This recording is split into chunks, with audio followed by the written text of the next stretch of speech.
Good morning students, आप सभी को दीपावली की बहुत बहुत शुभकामनाएं। आज दिवाली के दिन भी मैं क्लास के लिए आया हूं स्कूल के अंदर, ताकि इस दिवाली पर आपको कुछ खास संदेश भी दे सकूं। और मेरा जो लक्ष्य है अगली दिवाली तक आपको सरकारी सेवाओं में देखने का, उसके बारे में आपको थोड़ा विस्तार से बताएंगे अभी। तो आज अपन पिछली जो क्लास थी अपनी राजस्थान के इतिहास के स्रोत, उसके अगले टॉपिक्स पर चल रहे हैं और उसमें अपन आज देखेंगे स्थापत्य कला राजस्थान के अंदर। और इसके अंदर अपन मंदिरों के बारे में देखेंगे, एक दो मंदिरों के बारे में, क्योंकि मंदिर वाला जो टॉपिक है वो कल्चर के अंदर अपन पढ़ेंगे बाद में। तो अपन नंबर 1 पर पढ़ रहे हैं शीतलेश्वर मंदिर। शीतलेश्वर मंदिर के बारे में मैं आपको बता दूं, ये जो मंदिर है इसके कुछ फैक्ट आपको ध्यान रखना। ये है झालरापाटन में। पहला फैक्ट तो आपको ध्यान रखना है, शीतलेश्वर मंदिर कहाँ पर है? झालरापाटन में। दूसरा इसका फैक्ट आपको ध्यान रखना है, ये गुप्तकालीन है। मंदिर कौन से काल में बना है? ये गुप्तों के काल में बना है, तो गुप्तकालीन मंदिर है। और ये जो मंदिर है ये शिव मंदिर है, यानी कि किसको समर्पित है? शिव जी को समर्पित है, महादेव को समर्पित है। तो आपको 3 फैक्ट ध्यान रखने हैं, झालरापाटन में स्थित है, गुप्तकालीन है और शिव मंदिर है। नेक्स्ट इंपॉर्टेंट फैक्ट आपको ध्यान रखना है, ये राजस्थान का जो है प्राचीनतम तिथि युक्त मंदिर है। प्राचीनतम तिथि युक्त मंदिर है ये। इसकी तिथि है जो 689 ईस्वी है। तो आपको ये फैक्ट ध्यान रखना है, राजस्थान का प्राचीनतम तिथि युक्त मंदिर अगर आपसे पूछा जाए तो कौन सा है? शीतलेश्वर महादेव मंदिर, जो महादेव को समर्पित है, गुप्तकालीन है, 689 ईस्वी का है और झालरापाटन झालावाड़ के अंदर स्थित है। पहला फैक्ट आपको, पहला जो पॉइंट है स्थापत्य कला के अंदर, वो है शीतलेश्वर मंदिर। अब अपन आगे बढ़ते हैं और अपना अगला जो मंदिर है उसके बारे में देख लेते हैं। जगत शिरोमणि मंदिर। जगत शिरोमणि मंदिर, इसके बारे में अपन जानकारी करते हैं। जगत शिरोमणि मंदिर जो है वो आमेर के अंदर स्थित है। पहला फैक्ट तो आपको ध्यान रखना है कि कहाँ पर बना हुआ है? आमेर के अंदर, क्योंकि मुख्य तौर पर यही पूछा जाता है एग्जाम्स के अंदर कि ये मंदिर जो है कहाँ पर है। पहली चीज़ तो अगर पूछी जाती है तो किसी एग्जाम में, बाकी ऐसे एग्जाम्स में आजकल इसको पूछा नहीं जाता है। अब इसका फैक्ट आपको ध्यान रखना है, ये मुगल राजपूत स्थापत्य का उदाहरण है।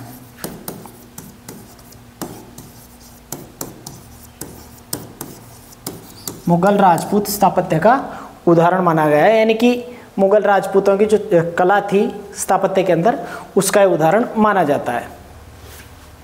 अब इसका निर्माण जो है मानसिंह जो है उनकी रानी थी कनकावती।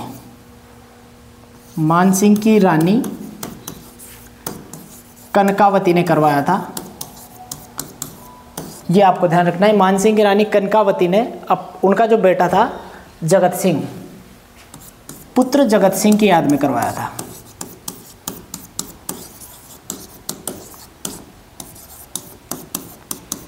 पुत्र जगत सिंह की स्मृति में इसका निर्माण करवाया था। तो आपसे पूछा जा सकता है कि किसने इसका निर्माण करवाया था?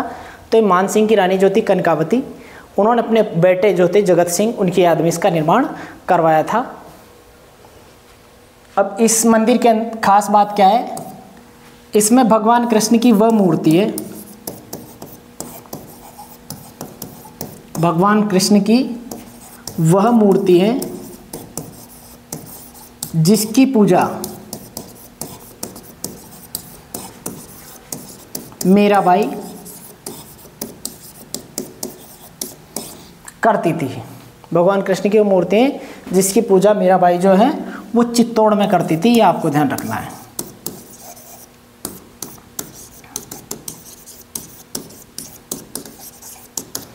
तो जगत शिरोमणि मंदिर कहाँ पर है? आमेर के अंदर स्थित है। ये मुगल राजपूत स्थापत्य कला का उदाहरण है। इसका निर्माण जो है मानसिंह की जो रानी थी कनकावती, उन्होंने अपने पुत्र जगत सिंह की स्मृति में करवाया था। ये फैक्ट आपको ध्यान रखना है। इसमें भगवान कृष्ण की वह मूर्ति है जिसकी पूजा मीराबाई जो थी करती थी, और ये पूजा चित्तौड़ के अंदर जो मीराबाई करती थी वो मंदिर है ये। और जगत सिंह के बारे में एक और फैक्ट आपको ध्यान रखना है, जगत सिंह जो है वो बंगाल में लड़ते हुए मारे गए थे।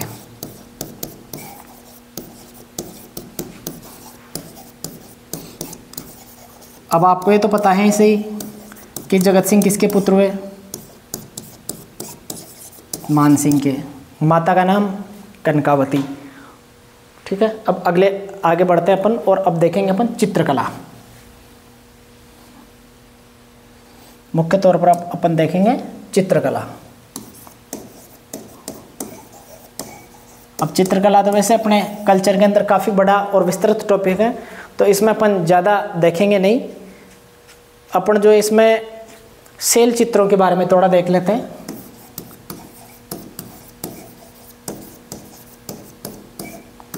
शैल चित्र यानी कि जो चट्टानों को काट कर बनाए गए थे।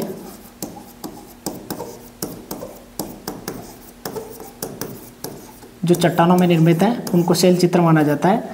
अब इनके बारे में थोड़ा अपन देख लेते हैं, ज़्यादा तो नहीं है। चंबल और छाजा जो नदियां हैं उनके अंदर इनके बारे में जानकारी मिलती है।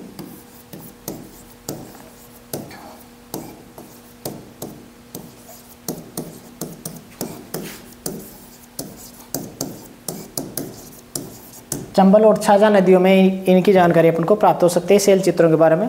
मुख्य रूप से अगर शैल चित्रों के बारे में पूछ लिया जाए कि कहाँ कहाँ पर है, तो आलणियाँ हैं कोटा के अंदर। शैल चित्रों के बारे में पूछा जा सकता है कि कौन कौन से स्थान पर शैल चित्र मिलते हैं। दूसरा एक कन्यादह, ये है बारां के अंदर। एक तो आलणिया हो गया कोटा, दूसरा कन्यादा बारां हो गया, तीसरा जो है गरड़दा, ये बूंदी के अंदर है। ये बांध भी है वहाँ पर, गरड़दा बूंदी। ये फैक्ट आपको ध्यान रखना है। जो ये बांध क्या है, टूट गया था एक बार और उसकी वजह से चर्चा में आया था। एक बैराट जयपुर है,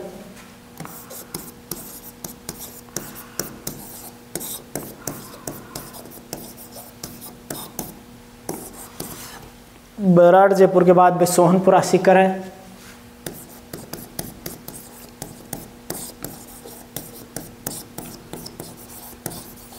सोहनपुरा सीकर ये भी आपको ध्यान रखना है। और जगह है हरसोरा और डडीकर, ये अलवर में है दोनों, तो वहाँ पर भी आपको ये देखने को मिलेंगे। तो इस तरीके से अपन जो है शैल चित्रों के बारे में देखा। शैल चित्र किससे निर्मित होते हैं, चट्टानों के अंदर काट करके बनाए जाते हैं। और मुख्य रूप से शैल चित्र जो है चंबल और छाजा नदियों के किनारे के फेमस हैं। अगर स्थानों के बारे में पूछ ले जाए कि किन किन स्थानों का संबंध शैल चित्रों से हैं, तो अपन को ध्यान रखना है आलणिया जो है कोटा के अंदर है, कन्यादा बारां में है, गरड़दा बूंदी में, बैराट जयपुर में, सोहनपुरा सीकर में, हरसोरा और डडीकर अलवर में। यहाँ के शैल चित्र जो है वो बहुत प्रसिद्ध माने जाते हैं। तो अब आगे बढ़ते हैं अपन। इसके अलावा जैसे कुछ चित्र शैलियाँ हैं उनके बारे में अपन ज़्यादा जानकारी नहीं करेंगे। राजस्थान के जो प्राचीनतम चित्रित ग्रंथ जो हैं वो जैसलमेर के अंदर स्थित है, जिनभद्र सूरी भंडार में। अगर आपको इफेक्ट ध्यान रह जाए तो ध्यान रखना, राजस्थान के प्राचीनतम चित्रित ग्रंथ जैसलमेर के अंदर स्थित है। और जैसलमेर भी कौन सी जगह पर है, जिनभद्र सूरी ग्रंथ भंडार में। यहाँ पर आपको राजस्थान के जो प्राचीनतम चित्रित ग्रंथ हैं वो मिल जाएंगे, जिनके कुछ नाम भी मैं आपको बता दूं। 10 वैकालिक सूत्र, 10 वैकालिक सूत्र चूर्णी, और एक और है ओघ निर्युक्ति व्रति। ये दोनों आपको जैसलमेर के जिनभद्र सूरी ग्रंथ भंडार जो है जैसलमेर में, उसके अंदर आपको देखने को मिल सकता है। अब अपन थोड़ा एक दो चित्रकला शैलियों के बारे में देख लेते हैं। जैसे बूंदी शैली है,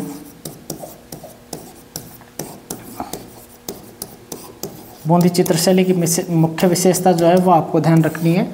इसमें क्या है, चित्रशैली के टॉपिक में अपन ज़्यादा विस्तार से देख लेंगे, बाकी यहाँ पर अपन ज़्यादा विस्तार से समझने की उसको कोशिश नहीं करेंगे। इसमें अपन को मिलेगा प्रकृति चित्रण। बूंदी चित्रकला शैली में प्रकृति चित्रण अपन को ज़्यादा देखने को मिलेगा, और चीज़ों का ध्यान नहीं रखना है। इसके अलावा किशनगढ़ शैली है, इसका तो सभी को पता है सही। किशनगढ़ शैली, इसमें जो मुख्य रूप से देखने को मिलेगा वो है नारी सौंदर्य। नारी सौंदर्य की तो एक तरीके से देखी जाए तो मिसाल मानी जा सकती है। और एक है नाथ द्वारा शैली।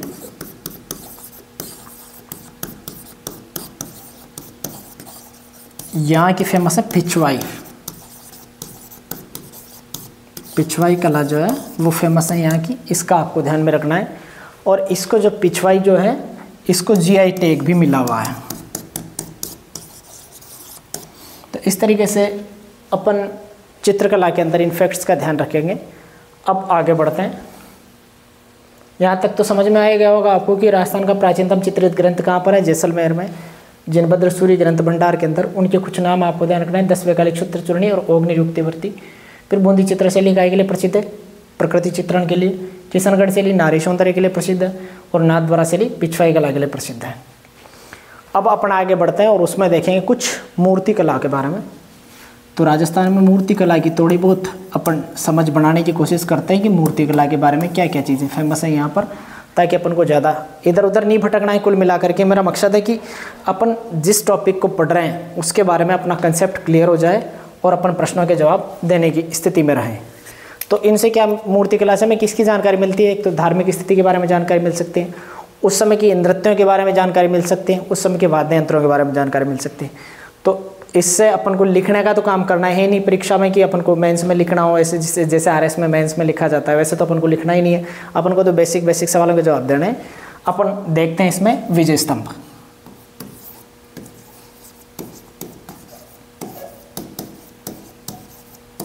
विजय स्तंभ के बारे में अपन देखेंगे। इसमें विजय स्तंभ का दूसरा नाम अपन क्या मानते हैं, कीर्ति स्तंभ।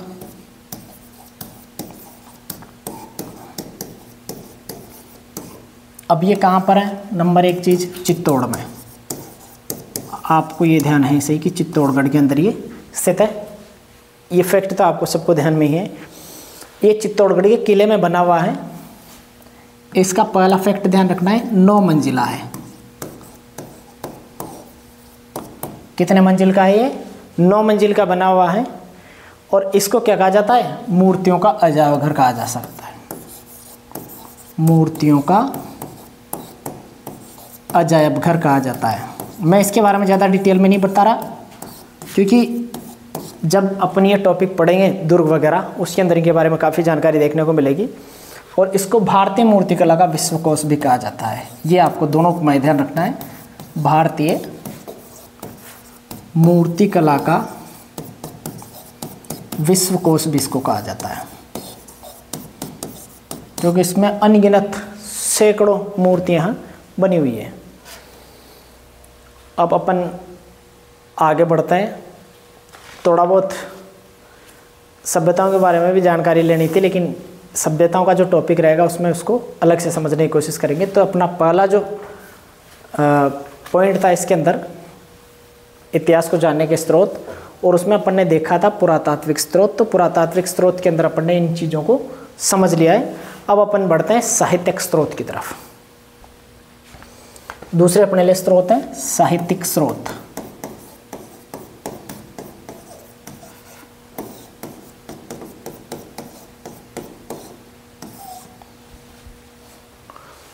तो साहित्यिक स्रोत में अपन शुरुआत में देखेंगे राजस्थानी साहित्य जो है उसके बारे में जानकारी प्राप्त करेंगे। साहित्यिक स्रोत में भी अपन देखेंगे राजस्थानी साहित्य।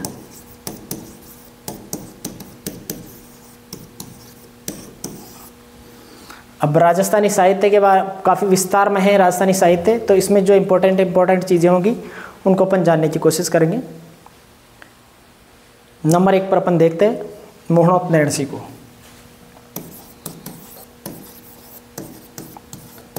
मोहनोत नैणसी, इनके बारे में जानकारी करने की कोशिश करते हैं। ये जो है जोधपुर के जसवंत सिंह के दीवान थे। नंबर 1 फैक्ट तो आपको क्या ध्यान रखना है, जोधपुर के शासक जो थे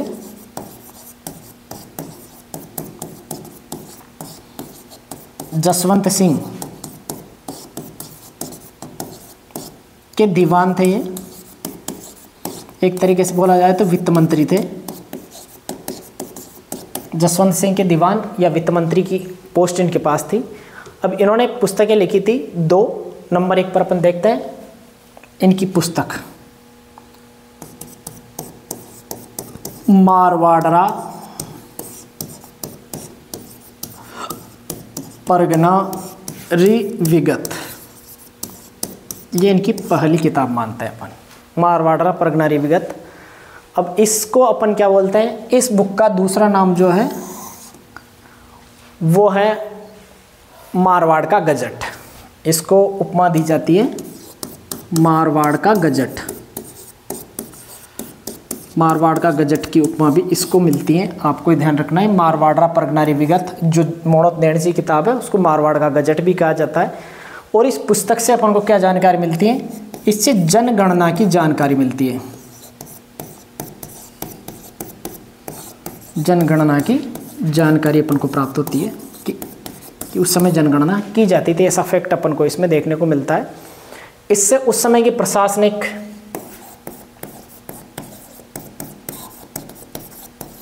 धार्मिक, राजनीतिक जानकारी भी प्राप्त होती है। तो आपको ध्यान में रखना है कि मोड़ोत नेणसी ने कौन सी किताब लिखी थी, नंबर 1 मारवाड़रा परगनारी विगत। और इस पुस्तक को दूसरा क्या नाम दिया जाता है, मारवाड़ का गजट कहा जाता है। जसवंत सिंह कौन के जो दीवान थे मोड़ोत नेणसी, उन जो वित्त मंत्री के पद पर थे, उन्होंने लिखी थी ये किताब। और इससे अपन को जनगणना की जानकारी मिलती है, उस समय की प्रशासनिक, धार्मिक और राजनीतिक जानकारी भी अपन को प्राप्त होती है। तो इनकी पहली किताब थी। दूसरी किताब की तरफ आगे बढ़ते हैं। इनकी दूसरी जो किताब है वो है नेणसी ख्यात। दूसरी बुक है उनकी नेणसी ख्यात, मोड़ोत नेणसी ख्यात भी बोलते हैं इसको। इससे अपन को मारवाड़ के राजनीतिक इतिहास की जानकारी मिलती है। मारवाड़ के राजनीतिक इतिहास की जानकारी मिलती है।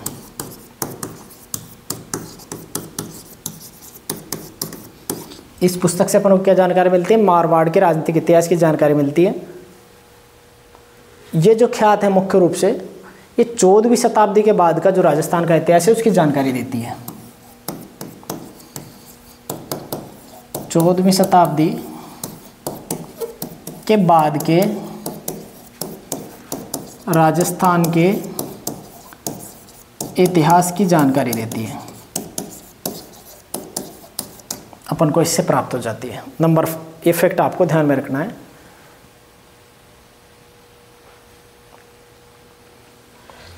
एक राइटर है मुंशी देवी प्रसाद।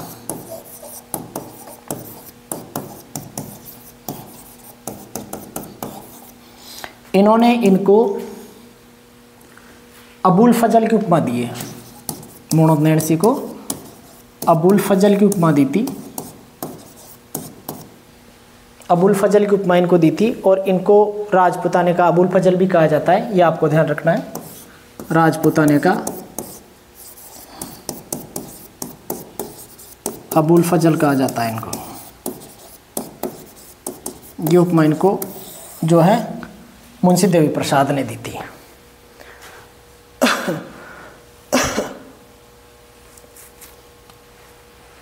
और एक कालिका रंजन कानूनगो है, एक दूसरे राइटर कालिका रंजन कानूनगो।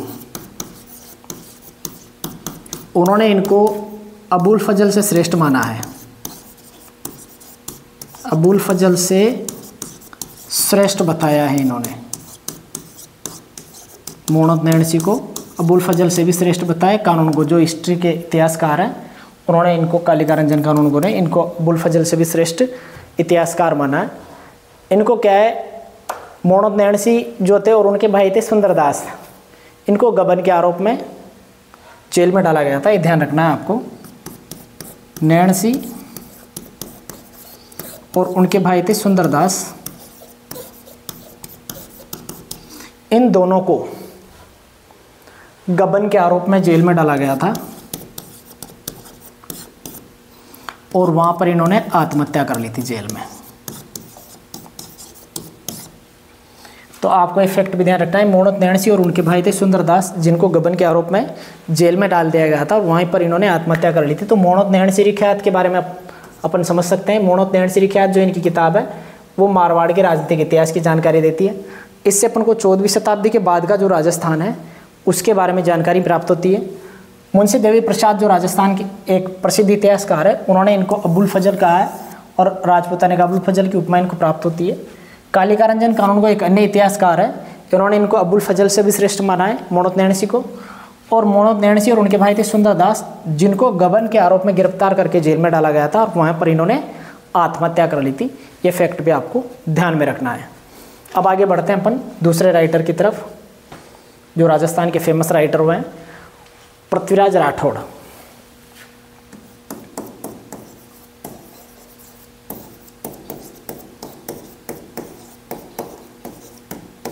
थोड़ी थोड़ी जानकारी अपन को हर टॉपिक के बारे में रहेगी तो ज़्यादा बेस्ट रहेगा। ये बीकानेर के महाराजा जो थे राय सिंह, उनके छोटे भाई थे पृथ्वीराज राठौड़। बीकानेर के शासक राय सिंह के छोटे भाई थे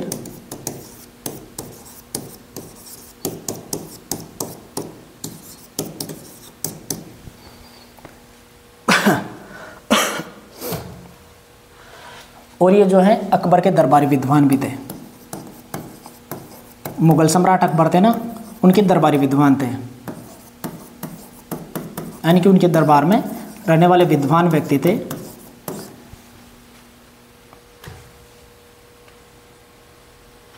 अकबर जो था उन्होंने इनके लिए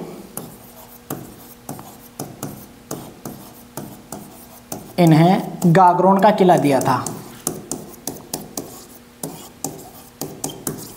आपको पता ही होगा गागरोन का किला कहाँ पर है, झालावाड़ के अंदर।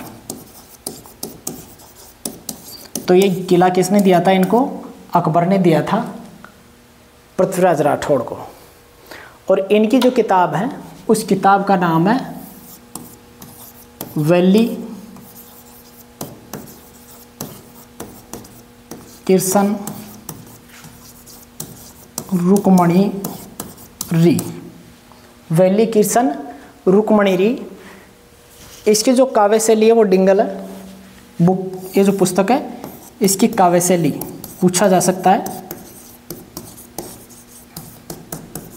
किस काव्य शैली में लिखी गई है। तो ये काव्य शैली जो इसकी डिंगल मानी गई है और इसकी भाषा जो है उत्तरी मारवाड़ी मानी गई है। भाषा उत्तरी मारवाड़ी मानी गई है और काव्य शैली डिंगल मानी गई है। तो ये दोनों फैक्ट भी आपको इसके बारे में ध्यान रखना है। एक व्यक्ति वह दुर्सा आड़ा,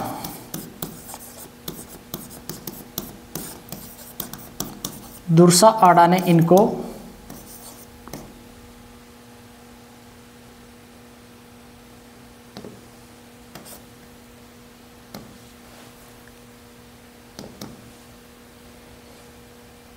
दुर्सा आड़ा ने इनको ये जो किताब थी इसको 5वां वेद माना है। 5वां वेद की संज्ञा इन्होंने दी है कि जो वैली किरसन रुक्मणी जो है वो 5वां वेद और 19वां पुराण है।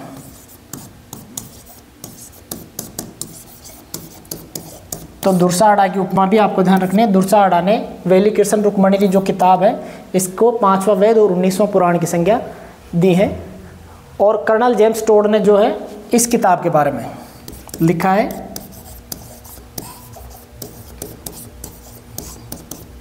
कि इस पुस्तक में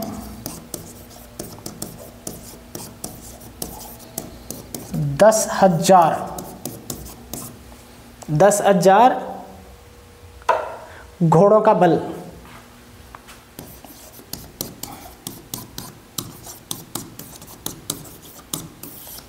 10,000 घोड़ों के बल के बराबर इसमें पावर बताई थी इन्होंने। और एक और व्यक्ति हुए हैं एलपी टेसिटोरी। एलपी टेसिटोरी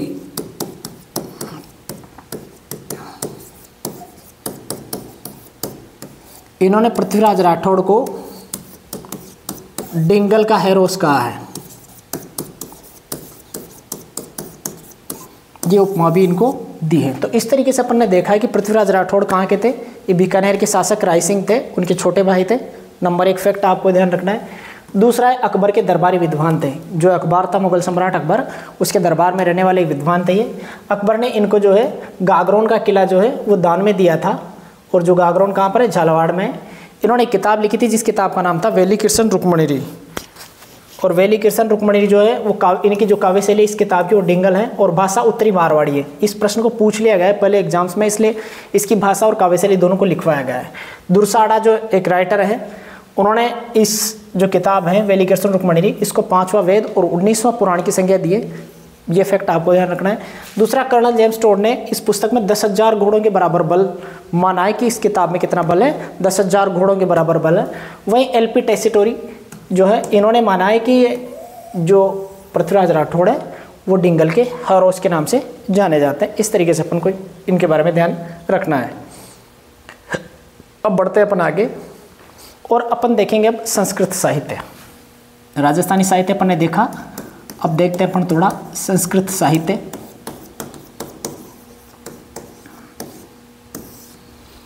और संस्कृत साहित्य में अपन पढ़ेंगे नंबर 1 पर जयानक को।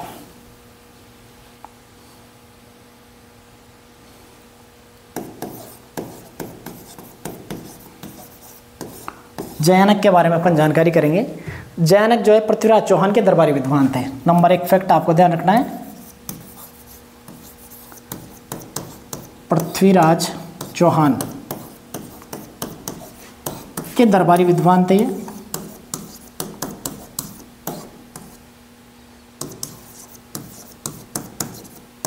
पृथ्वीराज चौहान के दरबारी विद्वान थे, नंबर 1 फैक्ट है, आपको ध्यान रखना है।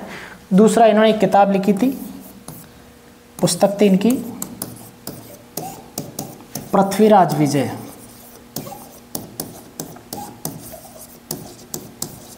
इस पुस्तक को इन्होंने लिखा था, और इस पुस्तक से अपन को जो है तराइन के पहले युद्ध की जानकारी प्राप्त होती है।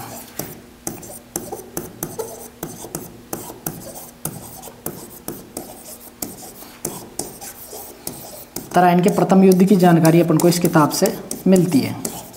आपको ये पता है कि इस तराइन के पहले युद्ध में कौन जीता था, पृथ्वीराज चौहान।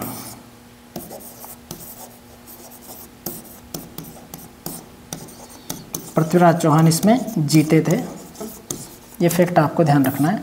तो अपन को जयानक के बारे में क्या ध्यान रखना है, पृथ्वीराज चौहान के दरबारी कवि थे, पुस्तक पृथ्वीराज विजय लिखी थी, और इस पुस्तक से अपन को तराइन के प्रथम युद्ध के बारे में जानकारी मिलती है जिसमें पृथ्वीराज चौहान जीते थे।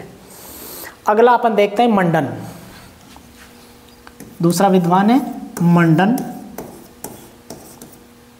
इसके बारे में जानकारी अपन प्राप्त करते हैं।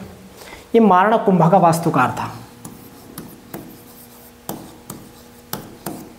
कुंभा का वास्तुकार था, मेवाड़ रियासत से संबंधित है, कुंभा का वास्तुकार माना जाता है।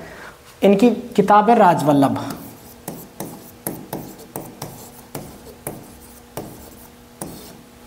राजवल्लभ के बारे में आपको ध्यान रखना है। ये जो पुस्तक है, इस पुस्तक में 14 अध्याय है।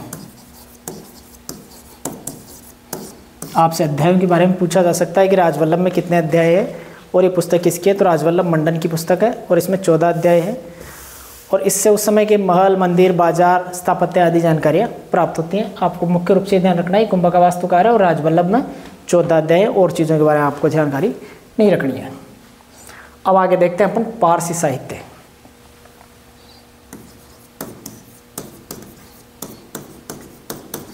मैं शॉर्ट में इसलिए बता रहा हूँ क्योंकि बाद में जब साहित्य वाला टॉपिक चलेगा उसमें काफ़ी डिटेल में अपन इन चीज़ों की चर्चा करेंगे। तो अभी फ़िलहाल के लिए अपन शॉर्ट्स में इनको समझने की कोशिश करते हैं। फारसी साहित्य में अपन पढ़ रहे हैं अमीर खुसरो को। ज़्यादा पढ़ने की ज़रूरत नहीं है इनको, क्योंकि बाद में जब ये टॉपिक चलेगा साहित्य वाला उसमें काफ़ी गहराई से इनको समझने की कोशिश करेंगे। इनकी पुस्तक थी तारीख ए अलाई। तारीख ए अलाई इस पुस्तक के अलावा इस पुस्तक का दूसरा नाम है खजाइन उल फुतू।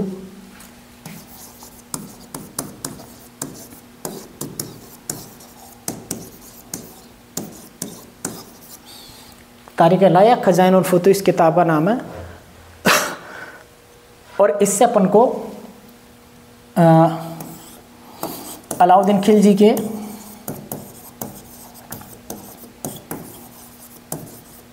राजस्थान आक्रमणों की जानकारी मिलती है।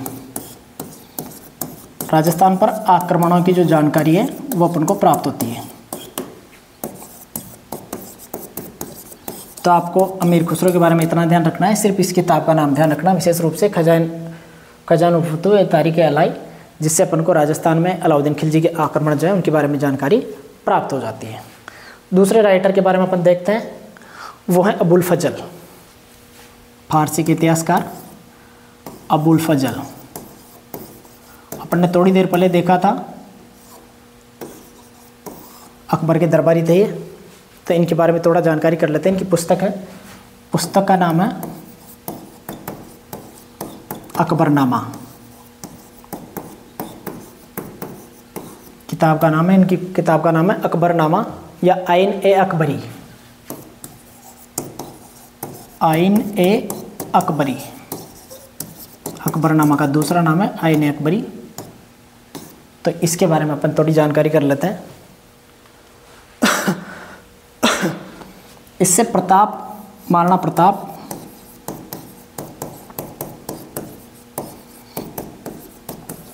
व अकबर के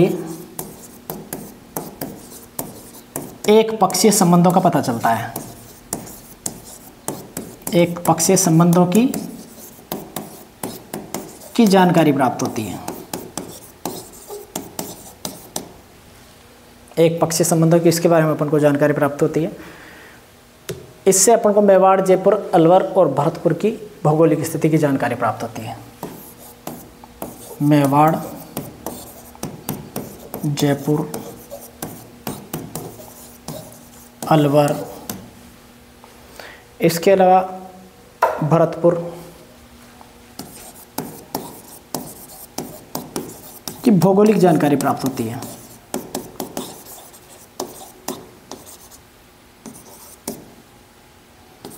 भौगोलिक जानकारी इनकी प्राप्त होती है। ये फैक्ट आपको अबुल फजल के बारे में ध्यान में रखना है। बस इतना ही काफ़ी है अबुल फजल के बारे में। तो अकबरनामा इनकी पुस्तक का नाम है, जिसको आइन अकबरी कहा जाता है। महाराणा प्रताप और अकबर के एक पक्षीय संबंधों की इससे जानकारी अपन को प्राप्त हो जाती है। मेवाड़, जयपुर, अलवर और भरतपुर की भौगोलिक जानकारी भी अपन को इससे प्राप्त होती है। अब अपन देखते हैं अंग्रेजी साहित्य।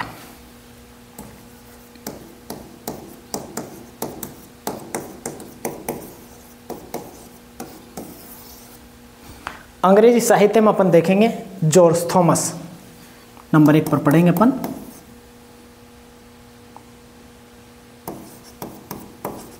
जॉर्ज थॉमस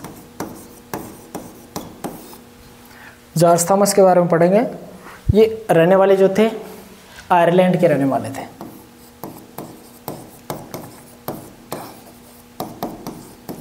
आयरलैंड के निवासी थे। पहला फैक्ट आपको ध्यान रखना है, जॉर्ज थॉमस कहाँ के रहने वाले थे? आयरलैंड के रहने वाले थे। और ये मराठे जो थे उनका भाड़ायती सेनापति था। मराठों का भाड़ायती सेनापति, भाड़ायती मतलब किराए पर रहने वाला सेनापति जो थे वो ये थे। और इन्होंने जयपुर, उदयपुर और बीकानेर पर आक्रमण किए थे।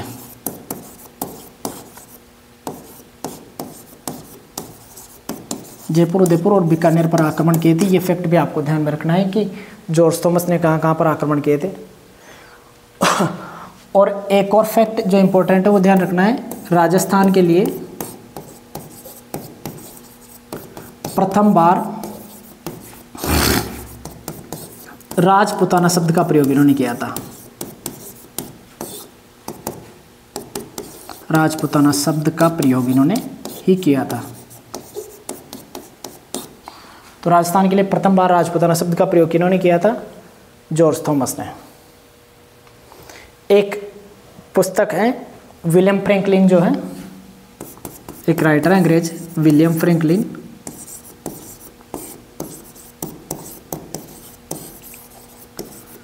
इन्होंने एक किताब लिखी थी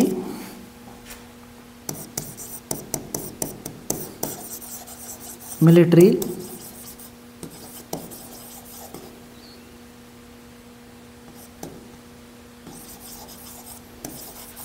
मेमोयर्स ऑफ मिस्टर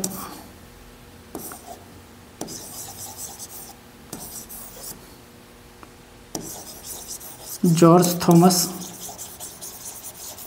इसको हिंदी में लिख देता हूँ मैं इधर, military memoirs of mister George Thomas.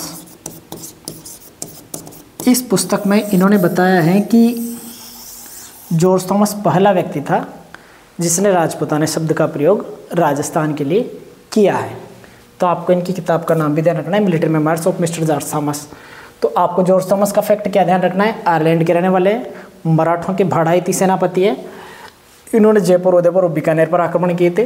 Rajasthan के लिए प्रथम बार राजपूताना शब्द का प्रयोग भी इन्होंने किया था। और इसका वर्णन अपन को क्या मिलता है? विलियम फ्रैंकलिन की जो पुस्तक है military memoirs of mister George Thomas, उसके अंदर ऐसी जानकारी मिलती है कि संभवतः जॉर्ज थॉमस पहला व्यक्ति था जिसने राजस्थान के लिए राजपूताना शब्द का प्रयोग किया है। ताकि आपको कंफ्यूज नहीं रहे, अगर कोई आदमी ये समझ ले कि विलियम फ्रैंकलिन ने ऐसा बोला या विलियम फ्रैंकलिन ने पहली बार प्रयोग किया है, तो वो नहीं है। विलियम फ्रैंकलिन ने अपनी पुस्तक में इसका जिक्र किया है। पुस्तक का नाम आपके सामने, military memoirs of mister George Thomas. अब अपन आगे देखते हैं और पढ़ते हैं जेम्स टोड, जिसको कर्नल जेम्स टोड बोलते हैं। कर्नल जेम्स टोड को अपन पढ़ लेते हैं। ये रहने वाले जो थे स्कॉटलैंड के निवासी थे। नंबर 1 आपको ध्यान रखना है।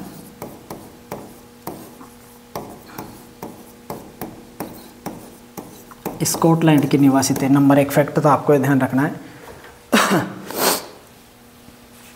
ये राजस्थान में अंग्रेजों के पॉलिटिकल एजेंट थे।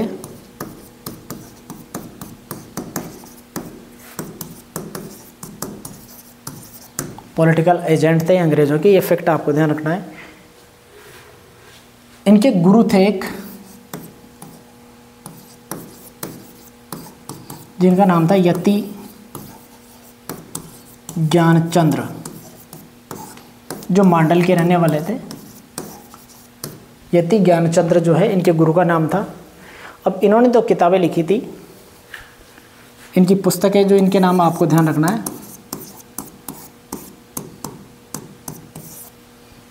नंबर 1 आपको ध्यान रखना है,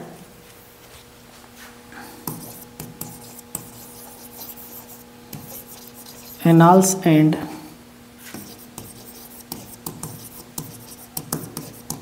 एंटीक्विटीज ऑफ राजस्थान।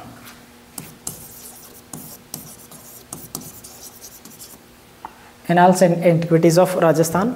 और इसका दूसरा नाम आपको ये मिल सकता है, इसी किताब का दूसरा नाम आपको ध्यान में रखना है, वो है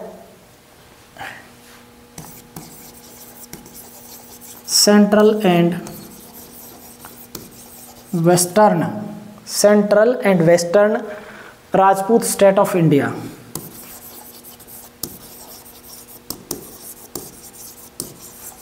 राजपूत स्टेट्स ऑफ इंडिया, ये इस किताब का दूसरा नाम है। ठीक है, पहला annals and antiquities of Rajasthan मिल सकता है, दूसरा नाम है central and western Rajput states of India. दूसरी किताब है इनकी ट्रेवल्स इन वेस्टर्न इंडिया। ये इनकी किताब है दूसरी वाली, ट्रेवल्स इन वेस्टर्न इंडिया, पश्चिमी भारत की यात्रा। ठीक है, तो आपको फैक्ट क्या ध्यान रखना है? नंबर 1 अभी खत्म नहीं हुआ है टॉपिक, स्कॉटलैंड के निवासी थे, राजस्थान में अंग्रेजों के पॉलिटिकल एजेंट थे। इनके गुरु का नाम जो है यति ज्ञानचंद्र था, जो मंडल के रहने वाले थे। इन्होंने 2 किताबें लिखी थी, annals and antiquities of Rajasthan, जिसका दूसरा नाम है central and western Rajput states of India. दूसरी किताब है ट्रेवल्स इन वेस्टर्न इंडिया। अब आगे बढ़ते हैं, इनके बारे में और जानकारी करने। इनको राजस्थान के इतिहास का जनक कहा जाता है। नंबर 1 फैक्ट आपको क्या देखना है, राजस्थान के इतिहास का जनक कहा जाता है इनको, जनक या पिता, फादर ऑफ राजस्थान हिस्ट्री, ये आपको ध्यान में रखना है। और इन्होंने प्रथम बार राजस्थान शब्द का प्रयोग किया था।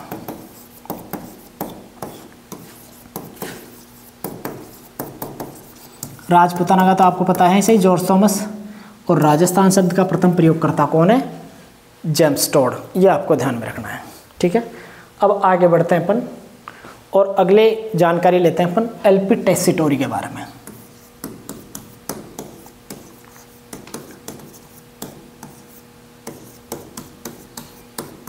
एलपी टेसीटोरी, इनके बारे में अपन थोड़ा जानकारी कर लेते हैं।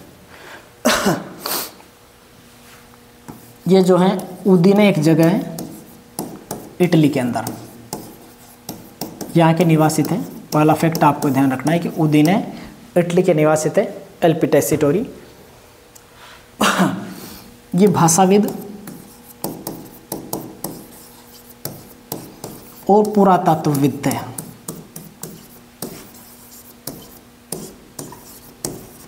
ये भी आपको ध्यान रखना है कि भाषाविद और पुरातत्वविद थे।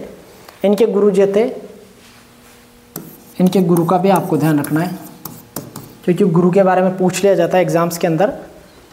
इनके गुरु का नाम है धर्म विजय सूरी, धर्म विजय सूरी। जेम्स टोड का है यति ज्ञानचंद्र और इनका है धर्म विजय सूरी। और इनकी किताबों के नाम आपको ध्यान रखना है। इन्होंने भी 2 पुस्तकें लिखी थी, जिनके बारे में आपको बता देता हूँ।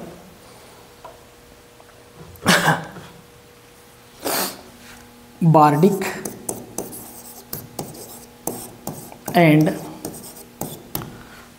And historical survey of Rajputana.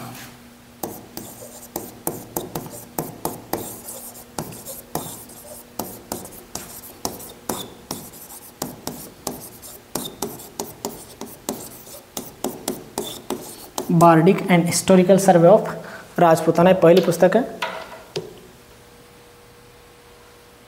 और दूसरी किताब इनकी नोट्स ऑन, किताबों के नाम इंग्लिश में इसलिए थोड़ी दिक्कत हो रही है, grammar of, notes on grammar of old western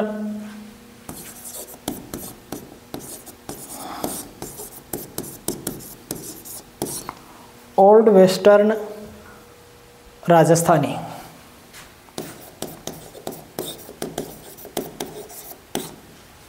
notes on grammar of old western Rajasthani इनकी दूसरी किताब है। तो दोनों किताबों के नाम आपको ध्यान रखना है। एलपी टेसीटोरी जन्म जो उदीने इटली के अंदर, भाषाविद और पुरातत्वविद है, ये फैक्ट आपको ध्यान रखना है। गुरु धर्म विजय सूरी है इनके। उसके अलावा 2 पुस्तकें, bardic and historical survey of Rajputana, दूसरा है notes on grammar of old western Rajasthani, इनकी दूसरी किताब है। अब बढ़ते हैं अपन आगे। अब थोड़ी पूरा लेखीय स्रोतों को देख लेते हैं अपन कि पूरा लेखीय स्रोत में क्या क्या आते हैं।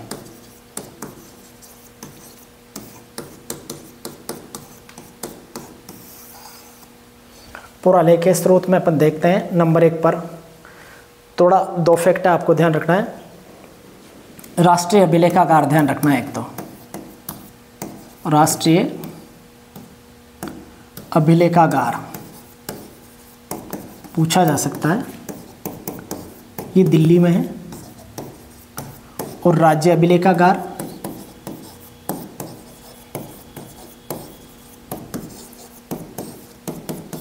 ये बीकानेर में है। दोनों फैक्ट आपको ध्यान रखना है, राष्ट्रीय और राज्य। अब कुछ पुरालेखीय स्रोत है जिनके बारे में अपन जानकारी करते हैं। नंबर 1 पर आता है खरीता। आपसे सीधे सीधे पूछा जा सकता है कि खरीता शब्द का क्या अर्थ होता है या खरीता क्या होता है। तो राजा द्वारा राजा को लिखा गया पत्र।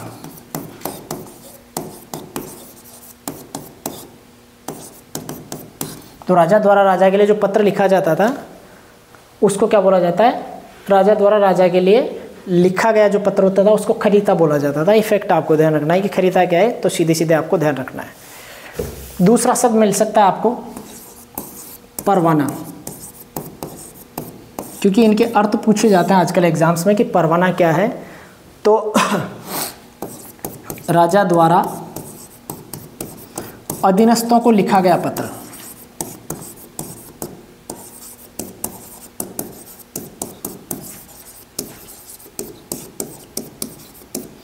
अधीनस्थों को लिखा गया पत्र क्या कहलाता था?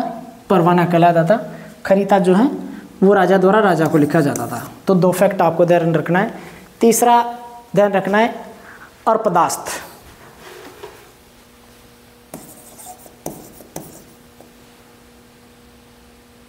एक मिनट।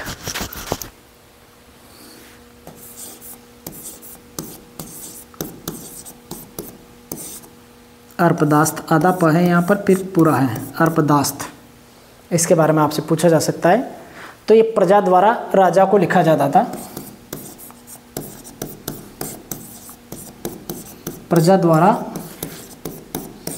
राजा को लिखा जाता था।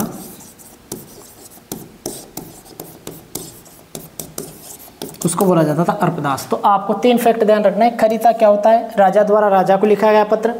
परवाना राजा द्वारा अधीनस्थों को लिखा गया पत्र। और अर्पदास्त जो है प्रजा द्वारा राजा को लिखा गया पत्र। ये अर्पदास्त कहलाता था। उसके बाद में देखते हैं सिया हुजूर। एक शब्द आपको ध्यान में रखना है, सिया हुजूर। सिया हुजूर क्या होता है इसको देखते हैं। ये जयपुर राज्य से संबंधित है।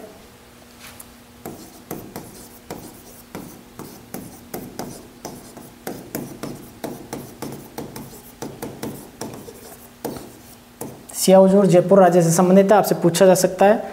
और इसमें क्या है? राज परिवार के दैनिक खर्चे इसमें लिखे जाते थे।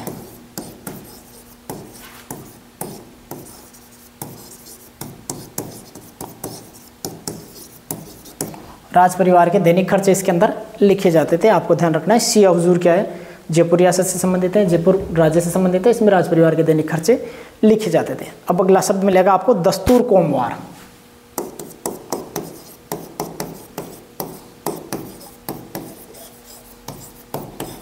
ये भी जयपुर से संबंधित है।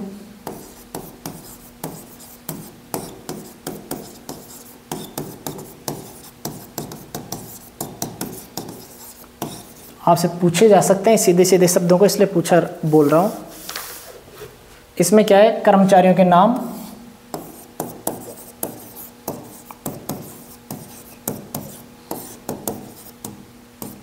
नाम, व उनकी जाति का उल्लेख।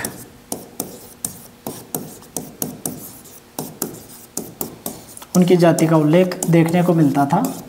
तो आपको दस्तूर कोमवार का ध्यान रखना है। जयपुर राज्य से संबंधित है। इसमें कर्मचारियों के नाम और उनकी जाति के बारे में जानकारी मिलती है। एक शब्द मिल सकता है आपको हकीकत बही।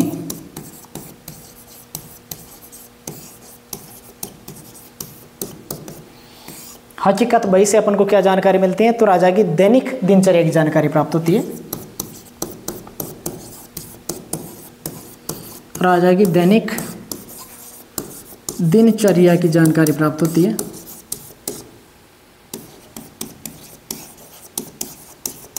राजा की दैनिक दिनचर्या की जानकारी अपन को हकीकत बही से प्राप्त हो सकती है। एक शब्द मिल सकता है हुकूमत बही।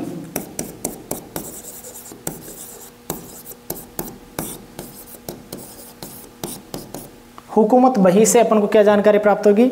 शासकीय आदेश लिखे जाते थे। इसमें शासकीय आदेश लिखे जाते थे। तो आपको ध्यान में रखना है सिया हुजूर क्या होता है, जयपुर राज्य से संबंधित है, और राज परिवार के दैनिक खर्चे इसके अंदर लिखे जाते हैं। दूसरा शब्द मिलेगा आपको दस्तूर कोमवार, ये भी जयपुर राज्य से संबंधित है, इसमें कर्मचारियों के नाम और उनकी जाति का उल्लेख मिलता है। फिर हकीकत बही, इसमें राजा की दैनिक दिनचर्या की जानकारी प्राप्त होती है। अगला शब्द है हुकूमत बही, इसमें शास के आदेश लिखे जाते थे। अब बढ़ते हैं आगे, और मिल सकता है आपको कमठाना बही।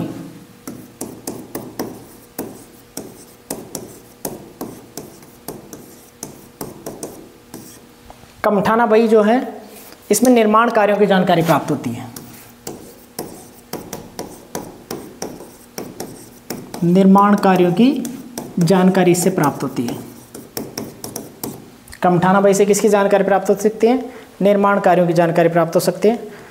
एक और बही है राणा राज सिंह की बही।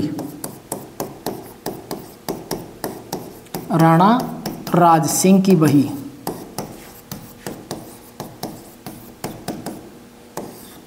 इसके बारे में आपको क्या ध्यान रखना है? राजस्थान की प्राचीनतम बही है। राजस्थान की प्राचीनतम बही है। पहला फैक्ट आपको ध्यान रखना है, राजस्थान की प्राचीनतम बही कौन सी है? तो राणा राज सिंह की बही है, और इसमें अपन को मेवाड़ राज्य की जानकारी प्राप्त होती है। मेवाड़ राज्य की जानकारी इससे अपन को प्राप्त होती है राज सिंह की बही से। ठीक है, अगला देखना है जोधपुर हुकूमतरी बही।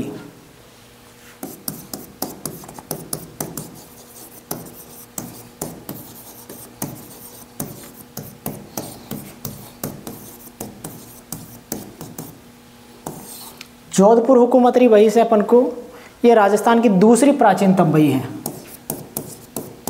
राजस्थान की दूसरी प्राचीनतम बही मानी जाती है जोधपुर हुकूमतरी बही, और इसमें जोधपुर के जो महाराणा थे जसवंत सिंह, उनके शासन की जानकारी मिलती है। जोधपुर महाराणा जसवंत सिंह के शासन की जानकारी प्राप्त होती है।